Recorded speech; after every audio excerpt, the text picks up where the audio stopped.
Assalamualaikum warahmatullahi wabarakatuh. Di sini saya akan menjelaskan studi kasus yang pertama, yaitu menggambarkan kompleksitas penggunaan tes integritas dan kepribadian dalam konteks ketenagakerjaan.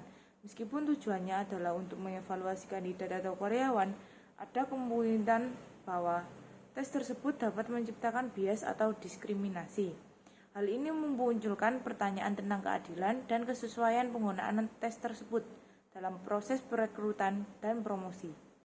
Yang kedua, saya tidak bisa secara mutlak pro atau kontra terhadap penggunaan kedua prediktor tersebut, karena penggunaannya sangat tergantung pada bagaimana tes tersebut dirancang, diimplementasikan, dan diinterpretasikan.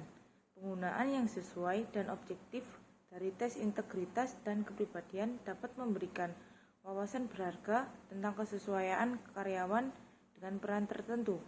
Namun, jika tes tersebut tidak dirancang dengan baik atau digunakan secara tidak adil, dapat menyebabkan bias dan diskriminasi, seperti yang terjadi dalam kasus tersebut.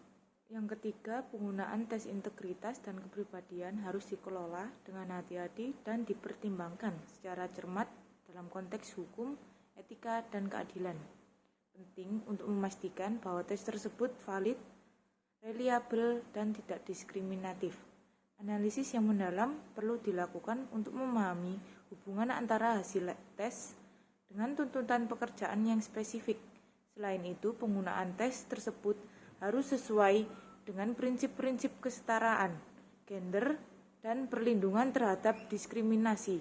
Bisa mencakup bahwa tes tersebut tidak memberikan keuntungan tidak adil kepada satu jenis kelamin tertentu atau kelompok tertentu.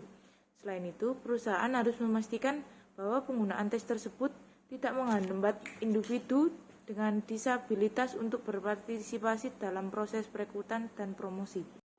Selanjutnya, untuk studi kasus yang kedua, saya berpendapat bahwa mencari informasi latar belakang calon pelamar secara online dapat memberikan wawasan tambahan kepada manajer dalam proses seleksi.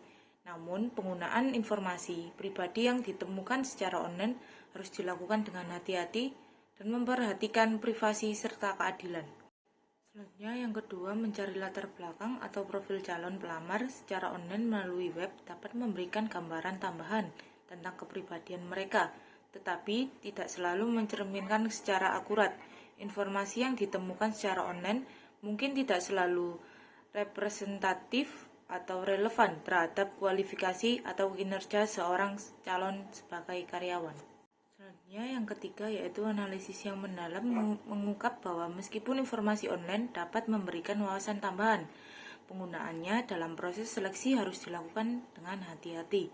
Informasi yang ditemukan secara online dapat bersifat subjektif, tidak terverifikasi, dan dapat menyebabkan bias dalam keputusan perekrutan. Selain itu, penegakan privasi dan etika harus diperhatikan agar tidak melanggar hak individu. Idealnya, penilaian calon pelamar harus didasarkan pada kualifikasi, pengalaman, dan kecocokan dengan pekerjaan yang ditawarkan, sambil meminimalkan risiko diskriminasi atau pelanggaran privasi. Sekian dari saya. Wassalamualaikum warahmatullahi wabarakatuh.